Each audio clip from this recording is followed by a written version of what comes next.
him in Dynasty. I grabbed him everywhere I could in redraft leagues and missed on him in Dynasty. And I think he's going to be an absolute stud. Yeah, he'll be there for a while. But again, this is Detroit, so expect it all to crumble. Exactly, because again, Kerryon Johnson played really well, and then they just stopped running with him. They just stopped doing running plays. So, like, I'm worried they're going to do that same garbage. Yeah, too. but we won't know until the season happens because it's a different coaching situation. Obviously, it's going to be an entirely different personnel. We'll see where it is. I'm kind of concerned for them because it doesn't look like they're going to have any wide receivers. Yeah. So, thinking about Matthew Stafford, back to when he was drafted, and I don't know if we've got much more to say about him and the Lions, but makes me think of when he was drafted and was on David Letterman and did one of Letterman's top 10s. It was top 10 thoughts that went through Matthew Stafford's mind on draft day. Number 1, I'll gladly go number 2 if it means not having to appear on Letterman. The number 2 was, I thought, really funny as well. It was, what's the wording? I had it and then I lost it. Why does everyone keep saying congratulations, you're going to Detroit? That's fair. Yeah. Like who wants to go to Detroit? It's terrible. Oh man. Anyways, so yeah, Matthew Stafford to the Rams should be better this season. But there was another trade involving quarterbacks. This one, the team thought they were going to get a haul like the Lions did for Matthew Stafford. The Eagles sent quarterback Carson Wentz to the Indianapolis Colts. They said that they really wanted to get a Matthew Stafford-like deal, but the Colts just weren't stupid because it's Carson Wentz, and it's not like Carson Wentz just went down with injury, or they're just realizing they want to move on without him because they want to give him a better chance. You're talking about a quarterback that got benched for a rookie. Not because it was the rookie's time, but because it was time for you to get benched. So, the trade, just crazy that they were looking for. They wanted 3 first-round picks for Carson Wentz. Yeah, it wasn't going to happen. It was never going to happen. I give Indianapolis a lot of credit here because Indianapolis held to their guns immediately and said that this is exactly what we're giving you. We're not giving you any less. And when Philly started looking around and realized they weren't going to get much for him, Indianapolis was like, deal's still on the table. You want it? Yeah. No? Yeah, you do? Okay, we'll take it. So what's going to happen? This trade, Carson Wentz to the Indianapolis Colts. The Colts are sending the 85th overall pick in this year's draft and a conditional second-round pick next year that could become a first-round pick if Carson Wentz plays at least 75% of the offensive snaps. That second-round pick becomes a first. Now, there's a condition on that as well. He could also play 70% and the Colts reach playoffs. Yeah. But yeah. Yep. Great move by the Colts. Sticking to their guns. That contract was a nightmare for the Eagles. Everyone and their mother knew the Eagles needed to get out of it, even with the cap hit. and they need a QB. Wentz has been good before, especially with Frank Reich. And the hope is that reuniting with him is going to bring that back out, and that's that's a valid, optimistic look at things. He had his worst year in his career last year. I'd also like to throw in that, like, when they made the Super Bowl and won it that year, there were solid options at running back who were running really well. Jonathan Taylor is a solid running back, so it doesn't all fall on Wentz anymore yet. Right.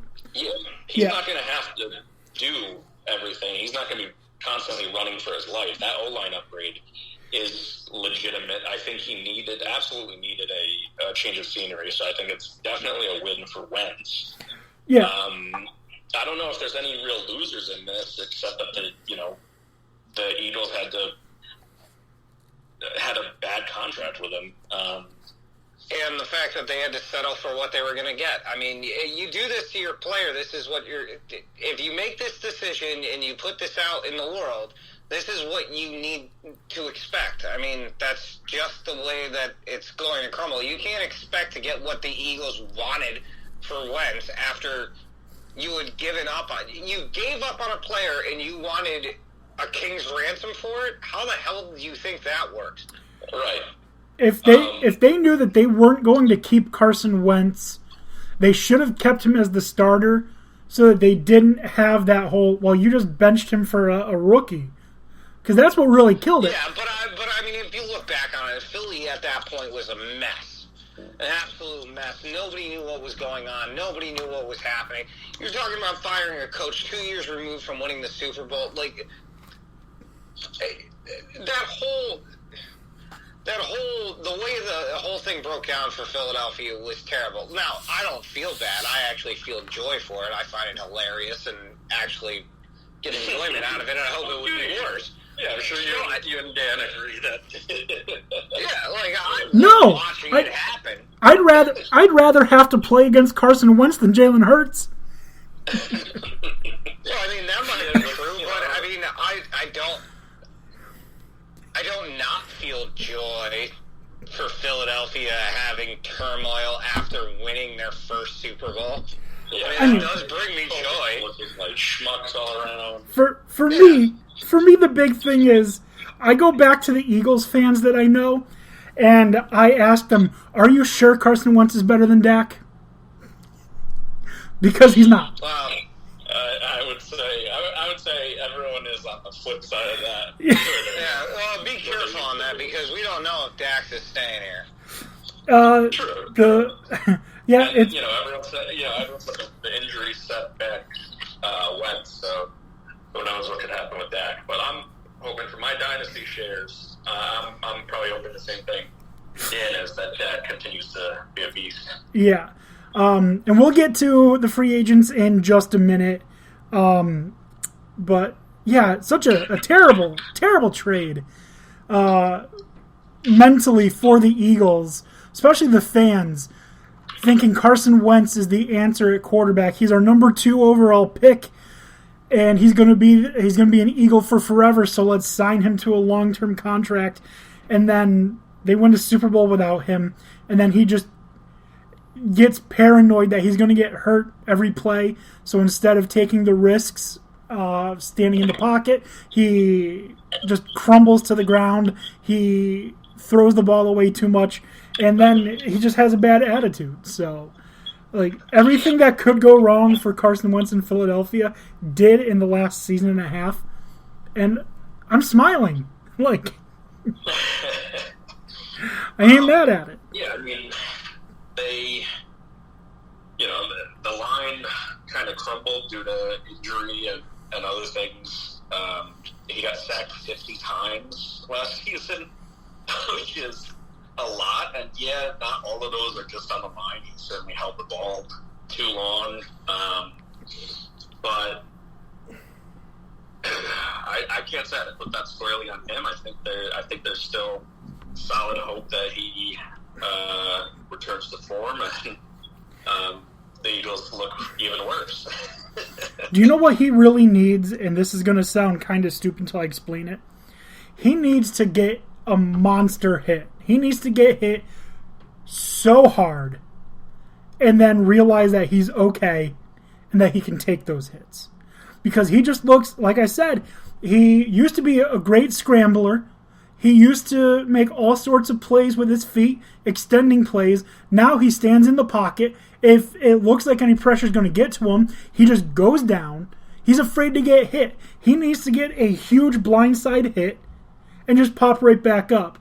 And I think that would do wonders for his mentality, for him to realize maybe I can be more physical than I am. Out of 50, one or two of them probably just but I see what you're saying. Yeah. I don't think he was fully back. I think he looked slower on his feet, and maybe didn't recover from that ACL as quickly as they were initially thinking, and then getting hit, a million times and not. And there is, if you've ever had a serious injury, that mentally it can take a while to get back to feeling like you're actually healthy, even when you're supposed to be healing.